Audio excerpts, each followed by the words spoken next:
Hi guys, तो एक और वीडियो में स्वागत है। आज बात करेंगे अडानी ग्रुप के ऊपर और हिंडनबर्ग के रिपोर्ट के ऊपर। तो इसके ऊपर बहुत ज़्यादा न्यूज़ चल रहा है कि असलियत में ये चल क्या रहा है कि हिंडनबर्ग सही है या अडानी के स्टॉक से असलियत में एक स्कैम हो रहा है। तो गाइस अभी हम बात करते हैं सबसे पहले हिंडनबर्ग की कि ये है क्या। ये गाइस एक यूएस बेस्ड कंपनी है जो इन्वेस्टमेंट कंपनी है। ये क्या करती है, शॉर्ट सेल करके पैसा बनाती है अपना, ठीक है। तो इसने क्या किया, इसने क्लेम किया कि जो अडानी ग्रुप है वो 85% तक इसकी कंपनी जो है ओवर वैल्यूड है।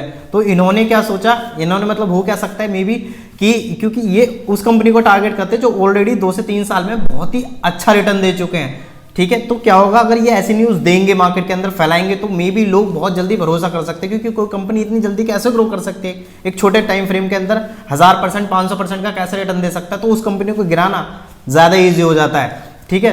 तो ये अपना शॉर्ट सेल करके उसमें पैसा बहुत ज़्यादा बना लेते हैं किसी भी स्टॉक को। मैं सिर्फ अडानी की बात नहीं कर रहा, किसी भी स्टॉक को जो इन्हें लगता है।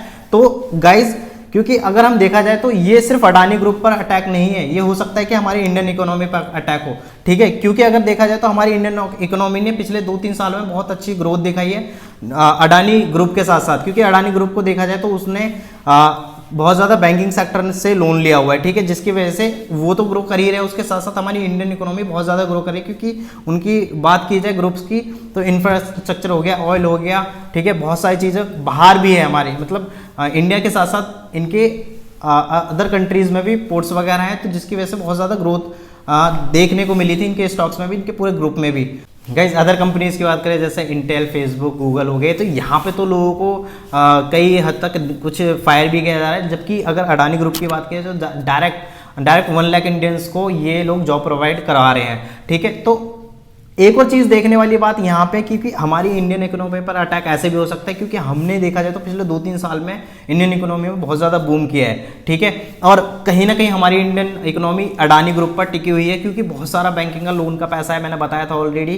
तो जिससे क्या होगा, अगर ये रिपोर्ट बनाई जाती है, फेक रिपोर्ट भी हो सकती है, जिसकी वजह से क्या होगा, अडानी ग्रुप गिरता है तो बैंक भी गिरेंगे और वो लोग अपना अलग से पैसा कमाएंगे शॉर्ट सेल करते, जो कि मैंने पहले बताया था ये एक टारगेट भी हो सकता है, ठीक है। ये कुछ चीज़ें हैं जिसकी वजह से मुझे ऐसा लगता है कि ये मे बी एक इंडियन इकोनॉमी पर अटैक हो सकता है। गाइस आपको क्या लगता है, कि आपकी क्या राय है? ये सारी चीजें मैंने बताई है, आप अपने हिसाब से भी देखिए कि क्या चीज़ है, असलियत में एक अडानी स्टॉक्स की तरफ से क्या स्कैम है, या फिर एक हिंडनबर्ग जो रिपोर्ट है वो जस्ट ऐसे ही र्यूमर्स था, या फिर वहां से किसी भी तरीके से इंडियन इकोनॉमी पर अटैक करके या उनका पैसा कमाने या हमारी इकोनॉमी को नीचे गिराना था, क्योंकि हम एक बहुत ग्रोइंग इंडियन थे, क्योंकि जो बहुत जल्दी ग्रो कर रहे थे। पिछले 2-3 साल में हमने बहुत ज़्यादा ग्रोथ दिखाई थी, ठीक है। तो आपका क्या कहना है, आप जरूर कमेंट में अपनी राय जरूर देना गाइस, ठीक है गाइस, बाय बाय।